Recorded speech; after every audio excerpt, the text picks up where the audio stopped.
As a man thinketh, James Allen. अध्याय 5, उपलब्धि में विचार एक घटक। हिंदी ऑडियोबुक.com।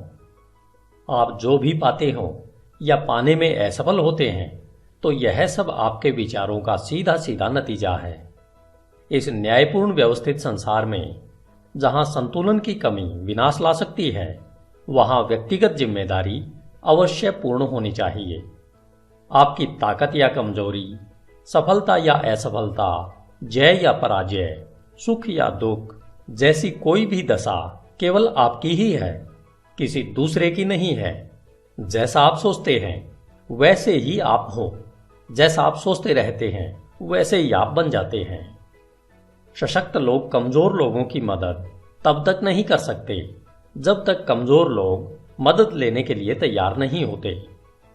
जिस मजबूती को वे दूसरों में देखते हैं, उन्हें अपने प्रयत्नों के द्वारा उस सामर्थ्य को विकसित करना होगा।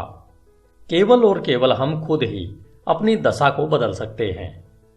दबाने वाले व दबने वाले वास्तव में अपने आप को सताने में सहयोगी होते हैं, बल्कि देखने में यह लगता है कि वे एक दूसरे को सता रहे हैं। पूर्ण ज्ञान कर्म के नियम को दबाने वाले की कमजोरी में और दबाने वाले की दुष्प्रयुक्त शक्ति में देखता है। पूर्ण प्रेम दोनों के कष्ट को देखकर किसी का भी हनन नहीं करता।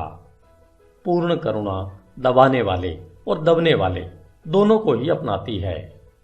जिन्होंने कमजोरी पर विजय पा ली है और सभी स्वार्थी विचारों को त्याग दिया है, जो न तो अत्याचारी हैं और न ही वह जिन पर अत्याचार हो रहा है, वे मुक्त हैं। कुछ पाने से पहले, जो चाहे सांसारिक वस्तुएं हों, हमें अपने विचारों को अति भोगवादी होने से ऊपर उठाना चाहिए। हमें सफलता पाने के लिए सभी स्वार्थों को नहीं तो कुछ को तो छोड़ना ही होगा। अगर हमारे सभी विचार भोगवादी हैं, जिससे हम न तो ठीक प्रकार से सोच सकते हैं और न ही ठीक योजना बना पाते हैं, इसलिए हम ज्यादातर क्षेत्रों में असफल होते हैं।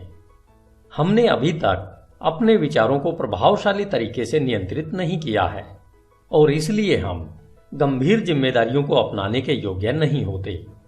हम न तो अकेले कोई कार्य करने में स्वतंत्र हैं और न ही अकेले खड़े रहने में। हमने जो विचार चुने हैं, हम उनके द्वारा सीमाबद्ध हैं। बिना त्याग के न तो प्रगति हो सकती है, न कोई उपलब्धि मिल सकती है। वह हमारी सांसारिक सफलता इस बात के सीधे अनुपात में होगी कि हमने किस हद तक स्वार्थी भोगाशक्त विचारों पर काबू पा लिया है और अपने मन को अपनी योजनाओं के विकास और अपने संकल्प और आत्मविश्वास को सशक्त करने में लगाया है। हम जितनी उच्चता अपने विचारों में लाएंगे, उतने ही ज्यादा धर्म संगत, सही और आदर्शवादी हम बन पाएंगे और उतनी ही ज्यादा हमारी सफलता होगी। वह हमारी उपलब्धियां उतनी ही अधिक आशीर्वादित व स्थायी होंगी।